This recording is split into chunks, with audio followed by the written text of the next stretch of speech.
Bismillah, assalamu alaikum wa rahmatullahi wa barakatuhu. I'm your brother Imran. We're here live from our London studios of Islam Channel, and we are here with a fantastic action-packed show for you to kick off the week. We hope that you've been well, inshallah, and we're looking forward to entertaining you this evening, and hopefully we'll learn a few things about a fantastic activity. Today, brothers and sisters, we are joined by Fatima Elizabeth Archery Club and the amazing Ustadh Hamid Mahmood, who's the founder and the coach at Fatima Elizabeth Archery Club, is going to say some fantastic words and tell us a little bit about what we are experiencing. So alhamdulillah, we're also joined by Dr. Tabassum Amina and Shaykha Marzuqa Karima. We've also have brother Ibrahima Diop. We've got Michael Martin, and we've got a very special guest. His name is Ashraf with us as well. So without further ado, we're going to speak to Ustadh Hamid now. Assalamu alaikum wa rahmatullahi wa barakatuh. Wa alaikum assalam wa rahmatullahi wa barakatuh. Jazakallah khair for joining us today. And I know you've been on Islam Channel before, but today you're here to tell us something pretty specific, and that is to focus on the great work you do with the Archery Club. So would you like to tell us how you got involved in the first place and how it evolved into this big club? Absolutely. So it all starts with our broader project of Fatima Elizabeth, where we're trying to kind of, infuse the East and the West. And at the epicenter of that is our Prophet Muhammad sallallahu alaihi wasallam. And as part of that, there is a hadith of the Prophet sallallahu alaihi wasallam where he said, "Ta'allamu ar-rumya wal-Qur'an," which means learn archery and the Quran. So as part of our madrasa's curriculum, we decided to get into archery, and our journey started about 4 to 5 months before COVID. So since then we've been struggling, and now we have our club, Fatima Elizabeth Archery Club, up and running. And that's kind of where it began. And there's so many virtues in archery from Prophet Muhammad sallallahu alaihi wasallam himself. I mean, there's a fascinating hadith. When I was a child, our parents and uncles and aunts used to ask, scholars, "Oh, I've got this problem, that problem, depression, what should I do?" And then they would say, "Oh, read this 1,000 times, read this, 100 times." But we tend to forget there's so much more. Our Prophet was a holistic prophet. And one of the things he said was, if you're feeling depressed, you have a lot on your mind, then go out and shoot some arrows. And there's a lot of studies now which show a link between archery and also mental health and mental well-being. So that's where archery comes into our Islamic curriculum, which is a holistic curriculum. So that's where we are with our Fatima Elizabeth Archery Club. Subhanallah, well articulated. I think that's what it is, isn't it? We look for kind of inspiration. We look at our Prophet Muhammad sallallahu alaihi wasallam. We look at some of the things that he's taught us to do, and it's when you put those things into action that you really can see the wisdom behind it all. It's amazing. That's amazing. And how have you found the growth? As you say, you started pre-COVID, so that must have slowed things down pretty quickly. And now you're picking things up again, and I can see obviously you've got people from all different ages, also different backgrounds, obviously brothers, sisters, everything. How have you found that sort of stage of evolution? Yeah, I think since last year we've started picking up a lot of new archers who are now independent archers. So what that means is many archers, they come to our club for a have-a-go session. You could go to any club in England for a have-a-go session. What that means is that you have 2 hours of complete beginner archery. And then after that, you can decide to do a beginner's course where you can go for like a 6-hour session, but 2 hours each week. Once you complete that, then you become an independent archer, like all the archers here. I see, and that's amazing. where you come in and you can shoot independently. So since last year, we've picked up on a lot of independent archers. That's fantastic. So I've done archery probably around 3 times. Okay. I think the first time I did it, I thought I was pretty good at it. The second time I was absolutely awful. I couldn't figure it out. Is that something that you find as well? Like you just have those off days, even somebody like yourself, you have an off day or something like that? I think the beauty of archery, and especially it being like a prophetic sport, is that it teaches you perseverance. So you'll be doing very, very well for weeks on end, and then you'll have, all of a sudden, there's a week where you're missing. And then the second week you're missing it, and then you go on that journey again. You don't just stay down, you rise up again. And archery teaches us pretty much the philosophy of life. To get through, to keep on going, and also it teaches us consistency, to be disciplined in a certain way. So the movement is very simple, but it's about doing the exact same movement every shot. And people go through 20, 30, half a century of their lives just trying to perfect themselves. And that can move over to your salah, it can move over to your careers, it can move over to your education, it can move over to your mental health, where you keep on going. And that perseverance is something I believe that archery teaches. Subhanallah. Well, we'll have a small demo from everyone here, inshallah, after the break. But for now, we just want to get to know everyone who's here in the studio. I'll start with you, Sister Tabassum. Let us know how you got involved and how long it's been that you've been taking part in archery. Yeah, so I first got involved in archery about 5 years ago, but it wasn't here. We've got the mic somewhere. Sorry. I just noticed. Let's make sure that everybody gets the full information from you. Thank you. I started archery about 5 years ago. Okay. It wasn't here. I went to university in Manchester, and there's a club in Liverpool, Greensville Trust it's called, and my cousin actually teaches there. So I went and I learned under her, and then COVID hit, and then I was in my final year of uni and I kind of lost touch with it. But then I moved back home after graduating, and I was just scrolling through Instagram and I came across Fatima Elizabeth, and I decided to do their beginner's course to refresh my skills and get back into it, and I love it. Like for all the reasons that Ustadh just mentioned, it's not just a hobby, it's not just a sport, but it teaches you so much about life, and it's transferable skills to life as well, like the discipline. Like Ustadh always mentions that it's not about, in traditional archery, it's not about getting the bullseye, it's about that consistency. Yes. And it's about, that discipline that it teaches you, that resilience, that, you're not going to hit the bullseye every time, but it's about trying and trying and trying again so that you perfect your technique, and that's applicable to everything in life. So. Superb. And it's a sunnah above all, isn't it? So how amazing, yeah, how absolutely amazing. I'll move on to Ustadh. I just want to get your name right. Is it pronounced Marzuqa? Am I saying that?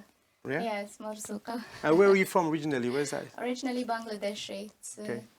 Yeah, it's Mashallah, an amazing. uncommon name in Bangladesh. It's an uncommon name, you say? However, I think it's more common in parts of Morocco, the male version Yeah, of my yeah, name, Marzuqa. Okay, amazing. So tell us about your journey into archery and how long it's been for you. So I initially joined the Have a Go session, as many do, at the Fatima Elizabeth Archery Club, and I've known Sheikh Hamid for some time now. And when I did sign up, I didn't really give it serious thought in continuing it as a lifelong pursuit as I have now. MashaAllah. I was aware of some of the prophetic hadiths about the virtue of archery and its veneration in the Sunnah. And so I signed up, and at the club I really enjoyed the sense of community, being with like-minded sisters and brothers alike, and also Sheikh Hamid was a wonderful teacher, and so I joined the beginner's course, and alhamdulillah I'm qualified now, and I've done a fair few bit of independent shooting. And so as I gained more familiarity with the material aspects of archery during the beginner's course, I realized I was able to relate it to some of the spiritual practices that I'm familiar with in the Islamic spiritual tradition known as tasawwuf. And although archery, it was replaced by modern warfare in the 16th century in Europe, there was a spiritual pull or a spiritual significance that I found in the Islamic tradition towards archery. Although, of course, it's also warfare is also a primary aspect of the Islamic tradition, and archery is very central to it. But it was the spiritual significance that really made it relevant, and I was able to apply aspects of archery to my life. And I actually wanted to echo some of Sheikh Hamid's thoughts. There were actually three aspects that I felt could be related to some of the Islamic spiritual practices, and one being as both Dr. Tabassum and Sheikh Hamid echoed, was consistency. Okay. It's I think the central aspect of archery is about consistency, and like Dr. Tabassum said, it's not about hitting the bullseye each time, but one thing Sheikh Hamid really emphasized was it's about hitting near the mark of your previous arrow, and that shows that you've built a consistent form in your shooting and drawing. So that was one central aspect that I could relate to the spiritual tradition. And then there was also the regulating of breath. So in the drawing and shooting of the arrow, when we draw the arrow, we inhale, and when we shoot the arrow, we exhale. And this is related to a form of a dhikr in the spiritual tradition known as pas and fas. So it's all about regulating your breath with the dhikr of Allah. That's amazing, absolutely amazing. Yeah. Well, what I want to do is, everyone, mashallah, is from like different backgrounds. I know your profession is obviously you're a teacher, and you mentioned sister's a doctor, and I'm guessing that young Adam is a student. But I'm just going to move on to Adam. Do you want to grab the mic and we'll ask you a few questions? Sure. How are you feeling about that? So, do you enjoy archery? That's my first big question for you. Yes, actually. A good, confident yes. That's what we like to hear. And what is it you like most about it, Adam? Most about it would be actually getting to experience and learn the technique and how it was originally made or used. Brilliant, brilliant. Because it was used so many thousands of years ago, for example, and here we are today still practicing that tradition. That's brilliant. Yeah. And have you made lots of friends doing it as well? And is it great for your kind of social life and things like that as well? Yes, I actually have made a lot of friends doing archery, but I haven't really been doing it for that long. Okay. Well, consistency, like Shaykha was saying, that, a bit of consistency, and I bet it makes you very popular as well at school, if you say that. I'm kind of, yeah. Good lad, well done, mashallah. And would you recommend it to other children? Yeah, I would, actually. Okay, brilliant. Because I know there's a lot of kids in different countries, actually not being able to, do archery. Yeah.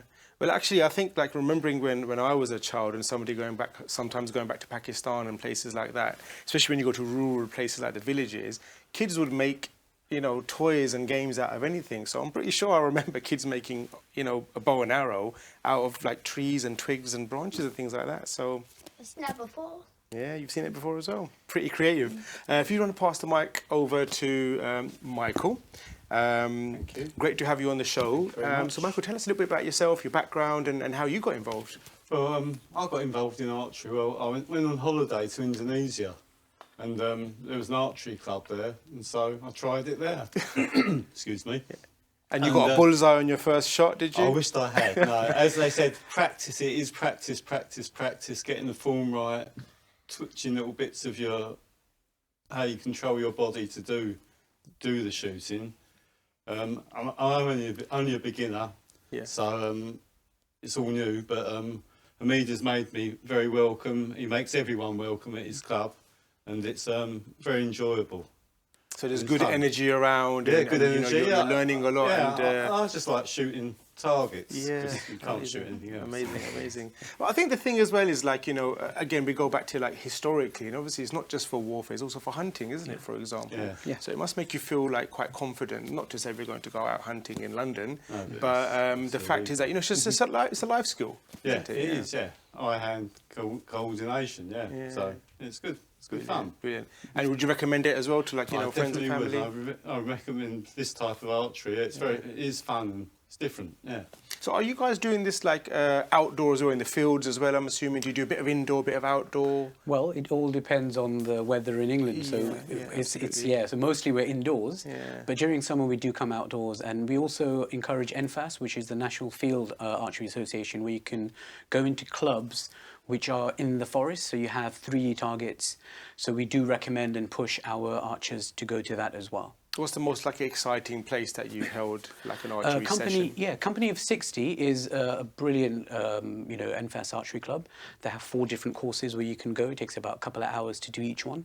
You'll have a target at 20 meters, another one will be at 40 meters. They get smaller and bigger. Yeah. So I think that's one that's a good one that we've been to. Amazing. Yeah, I'm looking forward to doing that sort of archery. Yeah, it's good. I think we're all looking forward to that type of archery, outdoors. Bit of nice weather. I think it'll be lovely. Michael, if you could just pass the mic to Ibrahima. Thank you for coming on the show as well. Let us know about your journey, Ibrahima. I know you're all from different backgrounds, and is that correct? You're a carpenter by profession, yes, is that I'm right? carpenter. And an archer by night. No, I'm kidding. But you obviously you do a bit of archery and stuff. Tell us about how you're finding it. For a while, I've been looking for somewhere to practice archery, and all of the places that I found were either outside of London or quite far away, or you had to sign up before you really made up your mind. And then I saw an advert for Fatima Elizabeth and went there for a taster. And after that, I did the beginner's course. And when that was completed, I joined in as an independent archer. And also, from time to time, I also join in with my kids because they also enjoyed very much. Yeah. That's brilliant. That's brilliant. And we mentioned earlier on about doing it for yourself, but also inspiring other people. That's also a big aspect, isn't it, of people from all different backgrounds, all different ages, and things like that. Inspiring. So is it something that you're always telling your friends about and getting more people involved with? How is that working for you? Yeah, I've told a few people, and all of them were quite surprised that they had a club in the area. Yeah. Because in their mind, it's always something that you need to travel far to do, or quite difficult to have access to. Yes. And hopefully they will join in the near future. Okay, amazing, amazing. Well, I know you're not going anywhere. We're going to have a short break, and then we'll carry on with some more questions and a little bit of a demo, inshallah, of how you actually do it. And there must be different techniques as well, I'm assuming, Ibrahima, like the way you can hold it, obviously left-handed, right-handed, things like that, correct? I mean, something that we'll talk about during the practical is we'll kind of summarize archery into 2.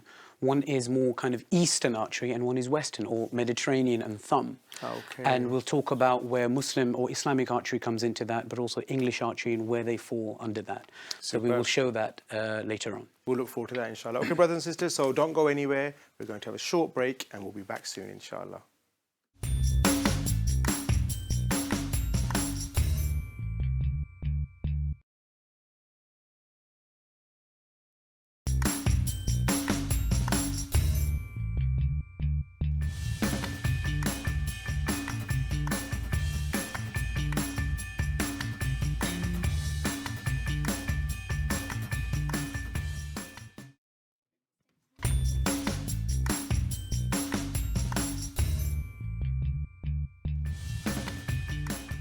Bismillah, assalamu alaikum, and welcome back to today's show here live on Islam Channel. Now, during the first segment of the show, you would have met the team, including Ustadh Hamid at Fatima Elizabeth Archery Club, and what a fantastic job they're doing, and how they're, encouraging and motivating so many people to join the club and join this beautiful, beautiful sport. And we're learning so much about it, about the history, and obviously how much of an important sunnah it is, and how important it is for Muslims as well to take part where they can. So now, as promised, there will be a live demonstration. I'll try and get somewhere a little bit out of the way. But Bismillah, we'll start with you, Sheikh Ustadh Hamid. Shall I come forward? Teach us some techniques first. You were telling us during the break, so what are these techniques? Okay, so before talking about any of the techniques, we just want to summarize what archery is. And it's kind of evolved over thousands and thousands of years. And you have archers who evolved their archery style in the West, or Mediterranean archery. And you had archers who kind of evolved over in the East. Now, just want to talk about the difference between that and what we do at our club. So Fatima Elizabeth Archery Club. So Fatima represents the kind of the Islamic, the Eastern tradition. Elizabeth represents the Western tradition. And that's what we try and do at our club as well. So if you look here, we have an English longbow. Okay. And here we have a Turkish horsebow. Okay, and amazing. What is the difference between the two, and why the shape and everything else, and the shooting difference as well? So first of all, Mike, if I can give you this. Thank you. So first of all, in England, when they shot, and if you come on this side, Brother Imran. I'm happy to come on you, that side. Yeah, unless you want to. Can I hold that bow, by the way? Would that be okay? Yeah, absolutely. Just get comfortable with it. Okay, it's Brilliant. very light, isn't it? Yeah, very light. Yeah, amazing. So this is an English longbow, and they made it out of one piece of wood pretty much. That one's made of different pieces of wood and different other materials. Now, in English archery, or Mediterranean archery, you put the arrow on the left side. So if you're right-handed archer, you'll put it on the left or the inner side of the bow. And in Mediterranean archery, so Western archery, we're shooting with 3 fingers or 2 fingers. And why did they do that? Because they were pretty much foot archers. They would stand and they would shoot. So they would just, hold the bow and the arrow, and they would just kind of release. Okay. Now the problem is, when it came to Eastern archers, which includes the Chinese, the Mongols, the Mamluks, who were a Muslim empire for almost 3 centuries, the Ottomans, the Ayyubids, they were horse archers.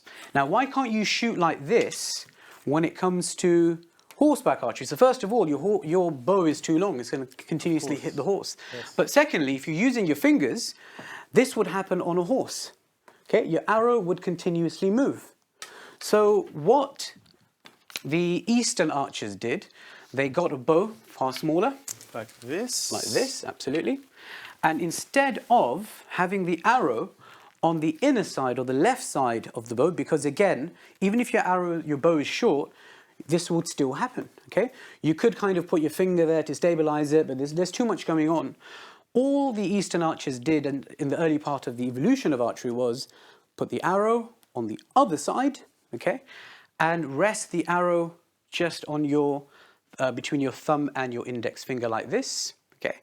And after that, they changed their technique. So instead of using your 3 fingers to shoot, okay, they used their thumb and index finger. So you make an L, and then you point towards the target, the thumb goes under the arrow, finger over the thumb. Now, if you watch, there will no longer be any movement. Can you see? The arrow is still. And then after that, doesn't matter how much you move, you release, and you can actually ride a horse and shoot at the same time. And this was something that was really interesting, because when it came to the Crusades, for instance, and the Crusaders came across initially the Ayyubids, or who they call the Saracens, but then also later the Mamluks. Now, some of us have never heard of the Mamluks, so just to give you a bit of history, we hear about Salahuddin Ayyubi, or Saladin, who freed Jerusalem. But we rarely hear about the Mamluks, who later on went deeper into the Levant, and they were able to use horseback archers to completely free the land, okay? One of the techniques, I remember when I was back in primary school, and I remember our teacher in history used to teach us that the Saracens would employ the hit and run technique, whereas the Crusaders were courageous and they would, stand firm. But the Saracens would come, hit and run. But we never learnt about the complexity and what that involves, okay? You need to be able to ride a horse, and you need to be able to shoot an arrow at the same time whilst holding a horse, be able to flick that, and then have a spear between your leg and the horse and take that out as well. All of that going on. Plus wearing armour maybe, with the weighing you down, yeah. things like So that. if you look at this target here, that's a traditional Ottoman target. Now that tells us about the history of horseback archery. So what does that shape represent? So some of the scholars say the bottom half is bigger. That represents the horse, and at the top that represents the horse rider. Okay, and what they would do in that hit and run, they wouldn't aim for the Crusader knights because they were heavily, armored and they had so much steel on them. They would aim for the horses, quite unfortunately, but they would aim for the horses, and that's why the Ottoman target reflects that history. Yes. And what they would do is they would go in. Okay, I'll take 3 arrows very quickly, and then we can give some demos from some of our archers. So they would go in, so they would be on the horse, they would be facing the target, they would be riding in, okay? And they would take a front shot first at the horse, and then they would begin to retreat, okay? So then they would take the bow and arrow and shoot sideways. So this is the kind of versatility and the variety that Mediterranean archers rarely had, okay? Being able to move and shoot from everywhere. And then sideways, okay? And lastly, on their way off, they would also shoot backwards. So this was also part of that tradition, okay? So this is what Mamluk archers were about, and also a lot of the Mongolians, even the Mughal archers were horseback archers. So that's pretty much a summary of the difference between Western archery and Eastern archery. You know, we've heard a lot about Western archery, but this is where in our club, our beginners course, it's 6 hours. We teach 2 hours of Mediterranean shooting with your 3 fingers, and then the last 4 hours we teach thumb release, which was the tradition amongst the Muslims. And I'll finish on this point and then we'll get some more thing, that there are 3 schools of Islamic archery, just like, you know, in fiqh, you have 4 schools.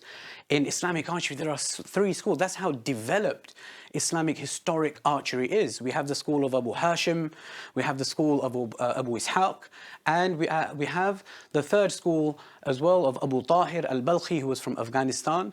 They take their tradition back to the daughter of Sa'd ibn Abi Waqqas radiyallahu anhu, and according to some scholars, also back to Sa'd radiyallahu anhu himself, who was the master archer of the companions of the Prophet. Okay, and there's so many virtues about him. If we get more time later on, we can talk about it. Subhanallah. Yeah. I mean, that was absolutely fantastic to see you do the demo. But also to hear about the tradition and how much history. And this is why we say there's so much more to it. It may seem like a sport. People call it bow and arrow. People call it archery. Call it what you may. But there's so much to it. Why would somebody not just stop using this, the larger sort of heavier sort of bow, and just stick with that? As in the Western. Why did not the Western, sort of very good question. Just go to this one because it seems more versatile. I'm assuming distance maybe. Or something? Very good question. So no, this has a lot of distance. Maybe at times more than the English bow. But one really good benefit of the English, if you hold this for me, please, of the English longbow is when you have the arrow on the right side or the inner side. This is where the English longbow or Mediterranean technique has superiority, you can say, over at times over horsebow, and that's because the arrow is on this side. You can use the arrow shaft. You can look through the shaft or tip of the arrow to aim. That's something that the thumb draw does not have because it's on the other side. Yeah. So that's where. Another thing about Islamic archery is it's not about aim, it's more about your heart. And that's why when you see Olympic archers, for instance, they take a very long time to aim and then release. Whereas horseback archers, they don't have time, and especially in a battlefield, soon as you reach your anchor point, okay, that's the place where you always release, it's the same one. Some Islamic, so one of the 3 schools say it's under your chin, one of them say it's your cheek, one of them say it's the temple of your eye. Ottoman archers, for instance, the reason why they had these long moustache like this one coming out was because they used that as an anchor point, and they would kind of, as soon as they reach the hair of the moustache, they would release with an Ottoman bow, not a long bow. Superb. Now, mashallah, amazing to see your demo, absolutely. But what we want to see is, Brother Ibrahima, you've got the mic, so it's your turn. Did you learn all of this in your first few weeks sessions, and did it make you go wow in the same way that I've just been kind of blown away by it? Yes, especially all the little subtle details that you don't really know that I was able to learn with those the beginner's course, because that takes about, as Ustadh Hamid said, it's 6 hours and 3 weeks of 2 hours every week. Cool. And you go through all the history and all the main techniques also. Well, let's see you in action, Ibrahima. What do you think about that? Yeah, maybe. Maybe. Okay, great. So Michael can take the mic. Thank you very much. Just to mention, you've got to always make sure you have the right sized arrows. Okay. So as you can see, Ibrahima, mashallah, is very tall. Okay. His long arms. He's got to make sure we get longer arrows for him. Otherwise, you may kind of shoot yourself in the hand. So you've got to always be careful. Because of the length of the thing. Yeah. I think it's safer for me to just stand behind Ibrahima. So Ibrahima, let's do if that. you just take this as your shooting line, just 1 foot on either side. There we go. No pressure, Ibrahima. No pressure. Okay. Oh wow, mashallah, amazing! That was quick as well. There was, as you said, you get back to the what did you call it again? That point, the anchor point. The anchor point, and then boom, let go. Michael, would you like to have a go as well a little bit? And Michael, have you got a? Just grab the mic 1 more second. I have a quick question for you. Like, if you just grab, what's your kind of favourite sort of technique of the two? Like, are you finding the larger bow, or are you finding the A lighter bow at the moment, just to get the technique right, and it's best to start off on a lighter bow. Yeah. Because I think it's referring to whether you prefer Mediterranean or the Eastern tradition. Well, everything, because there's different types of bows. Yeah. There's different ways of shooting. I like I particularly like the one where you the Turkish, leaning the back horse and doing bow. it. I like the horse bow and the technique on that, definitely. Okay, brilliant. Okay, I'll stand back into the safe area. My producer's telling me to get out of shooting range. He must love me, and yeah, go for it. Let's see Michael. Come here, Adam. Oh, lovely. Fantastic. That is fantastic, actually. And bullseyes, you know, you're doing it so fast. It's brilliant. It's like I'm waiting for the shot, but obviously you get into the position and you let go. Brilliant. You know what I'm going to say Should now? we take Young scissors, sisters, and then or whoever wants to do it. Would you? Yeah, go for it. You sisters. Adam Okay, at the let's end. see the sisters. So and you've got so many different bows there as well, by the way. Is any much difference in them? I mean, obviously No, you've got the they're longer ones. just lighter. Some of them are lighter in poundage. Oh, I Some of them see. are heavier in poundage. Yeah. Okay, brilliant. Okay, over to you, Sister Tabassum. Superb. Do you fancy doing another one for us? I can. Let's There you go. Here's a Oh, right. Okay, that longer bow, correct? longer arrows for Longer arrows. draw. Oh, sorry, longer Yeah. arrows. Yeah, of course.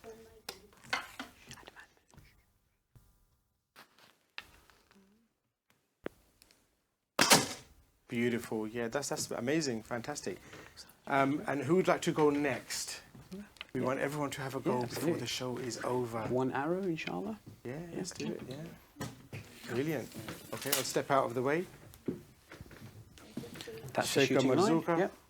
Mashallah. So This is check, brilliant. check So- your feet. Check your feet. We hear that quite a lot in the club. Yeah, Yeah. beautiful. Yeah, that's fine. Oops. That's okay. Oh, good. Yeah, good point. Yeah, if the arrow does fall Yes. past the shooting line, Yes. you can't really bend over and pick it up because it's unsafe. So according to Archery GB, you've got to use your bow to pull it back. Right. According to Mamluk and Ottoman traditions, that's against etiquette, it's against respect, because the bow is a sacred object in Islam, and especially because in the Quran, Allah has used the bow to define certain measurements. So when He said, فَكَانَ قَابَ قَوْسَيْنِ أَوْ أَدْنَى, that when Prophet ﷺ saw Angel Jibreel in his form, he was at the distance of 2 bows. Now, some scholars say that's in width, some say that's in length. Right, So okay. that's why in Islamic tradition we shouldn't use the bow, but in Archery GB tradition you can use the bow. Okay, Here's the- brilliant. So let's see Shaykha Marzuqa, inshallah, with her Yep. shooting.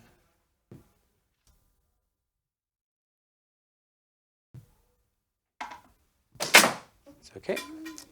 Next. It's okay. Right, next, so should Now, we go for Adam. young Adam? So Yep. what does Adam do now? Adam, quick. Okay, Adam's got his bow, brilliant. Ustadh, Yes, Adam's going to taking go Adam into here. his preferred position just there. Yes. So Adam, if you come here, you've got 1 arrow to prove yourself. If you stand on the shooting, remember, sideways, sideways, sideways. 1 foot on either side of the shooting line, Adam. Yep, that's the right way. Let's help you with that. Put your arrow up. You ready? Bismillah. So focus on the target. And remember, no talking during shooting. Oh, you've just... Up a bit. We're doing mamluk. Yeah, Bismillah. Now look at the target right there. No, this one here, the lower one. You're doing the Turkish one. Turkish one for you, Adam. Yeah. Let's concentrate. Let's Bismillah. Bismillah. Very Oh, good. look at that MashaAllah, bullseye. fantastic. Amazing. Back over here, Adam. MashaAllah. Well MashaAllah, done. superb. Brilliant. Great to see your demonstrations. Please don't go anywhere. We have a short break. We want to ask you a few more questions after that. There's still so much to learn, isn't there? So, inshallah, brothers and sisters, we'll be back soon after the break. Please don't go anywhere.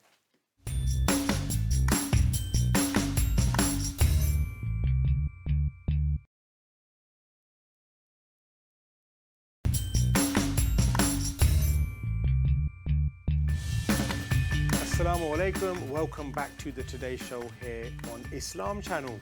Now, we've still got our archers with us and they're going to be helping us with a wonderful competition that you watching at home can all take part in. Now, the London Muslim Shopping Festival returns with a twist. So get ready for a vibrant celebration of Muslim culture, shopping and now travel. The highly anticipated London Muslim Shopping Festival returns to excel in London on February the 24th and 25th, alongside the renowned halal dining show, and this year a brand new addition, the Muslim Travel Show, joins the festivities, making it an unparalleled weekend experience. Now, Islam Channel is a media partner for the London Muslim Shopping Festival, so let's watch a short video to remind us of some of its highlights.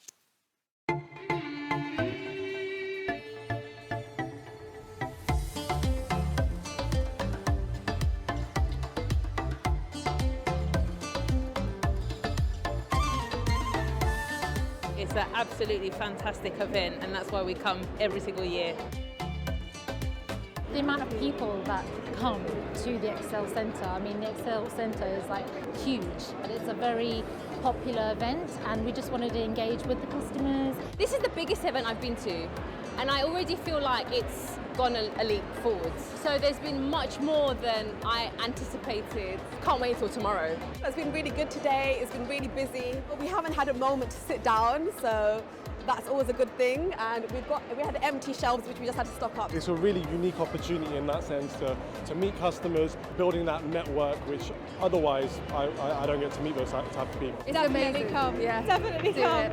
You get to bond friendships, you get to talk to so many different people, you get to go and explore other stores, so it's amazing. Having something like this show, like designers, brands are able to come forward and showcase what they're capable of. So I thought, you know what, why not take part in it? And it was a huge success. It's an absolute honour, to be very honest. The platform is amazing. The cultural aspect of it's excellent, the amount of different countries and people that are coming here. It's exactly what we need. To have a platform like this, to show the Muslims and our culture, our society in such a positive light. I cannot thank these organisers enough. It's been phenomenal. We've got fashion shows. We've been able to get our vehicles here. There's food. I brought my daughter down here. So we're trying to show this a family event. When you have such good show like this and the exhibition where you can find everything you're looking for in one place, it's an amazing experience. We came all the way from Saudi Arabia for the first time in the UK. Belgium and France, because we love it. Catwalk was really amazing. We've spotted quite a number of shops, but coming back tomorrow definitely. Everything has been so good and I still want to shop, and I spent a ridiculous amount of money. We spent so much time shopping because there's so many good stores. The food has been amazing today, absolutely so nice. We saw the kids performing at the Wow Theatre. Every year we come, there's a more diverse crowd, like more international crowd. And now we make it a goal to come here. If this is a taster for what's to come, then yeah, I'm really looking forward to it.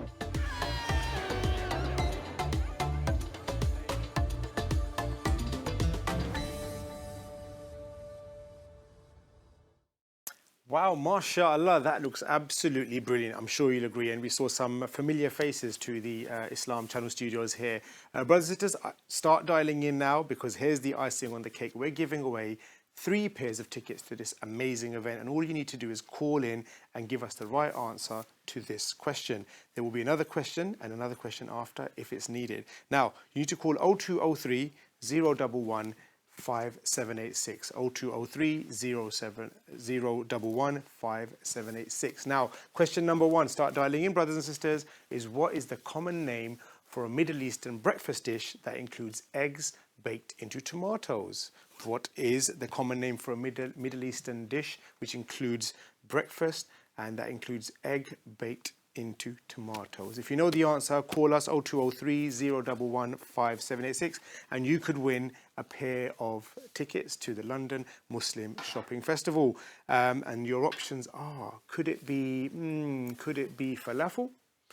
Or could it be baba ganoush? Or could it be manakish, for example? Wonder what it could be. Brothers and sisters, call in. You have the number. Or it could be shakshuka as well, isn't it? Do you guys eat Middle Eastern breakfast by any chance? Yes, very often. It's a confident yes coming from our wonderful archers. Yeah. Alhamdulillah. We eat Middle Eastern. Say again? Yeah, we eat Middle Eastern and we shoot Middle Eastern. Okay, that's fantastic. Do you ever put a tomato there as a target and... Yeah, absolutely. Why not? We've heard of the apple one, but I thought maybe a tomato. So who's going to pick the number? Who wants to pick a number between 1 to 12? And that's the line we'll take.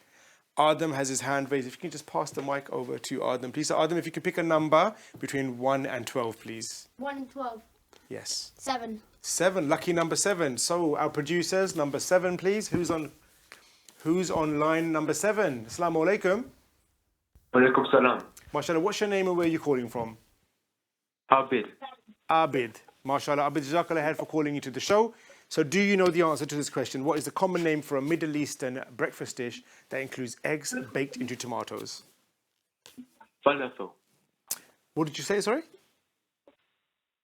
Is it is the answer shakshuka? Is it manakish? Is it falafel? Or is it baba ganoush? I think it's A, falafel. You think it's A? Oh, I'm sorry, brother Abid. That's the wrong answer. So I'll give you another try. So it's not that, right? But what is it? So is it falafel? Is it manakish? Or is it shakshuka? What do you think it is, brother? Or baba ganoush? Say that again. I think B. You think it's B? I think you've got it. I think you've got it wrong. Sorry, brother. We're going to move to the next caller. Next number, please. Go on, Adam. Adam, give us another number apart from 7, please. 5. 5. Okay, we're going for caller number 5. Is who's on line number 5? Bismillah. Assalamu alaikum. Wa alaikum salam. Sister, what's your name and where are you calling from? Yeah, I'm calling from Croydon. Croydon. What's your name? My name is Lubna. So it should be a bit easier now. What is the common name for a Middle Eastern breakfast dish that includes eggs? It's C. Shakshuka. Well done. MashaAllah, tabarakallah. Sister, you have won a pair of tickets to the London Muslim Shopping Festival. Don't go anywhere. Please stay on the line. Our producers will take your details and get those tickets sent over to you. Have a wonderful time. Now we have a next caller. We have a next question, which is, what is the national flower of Japan? So if somebody knows what the national flower of Japan is it rose, is it cherry blossom, is it azalea, or is it lily? If you know the answer, call us in the Islam Channel studios. We're going to pick a number. Brother Ibrahima, you have the mic. What number between 1 and 12, please? 3.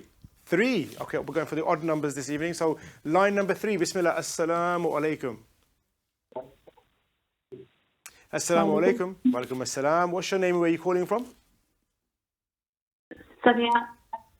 What do you know the answer to this question? What's one?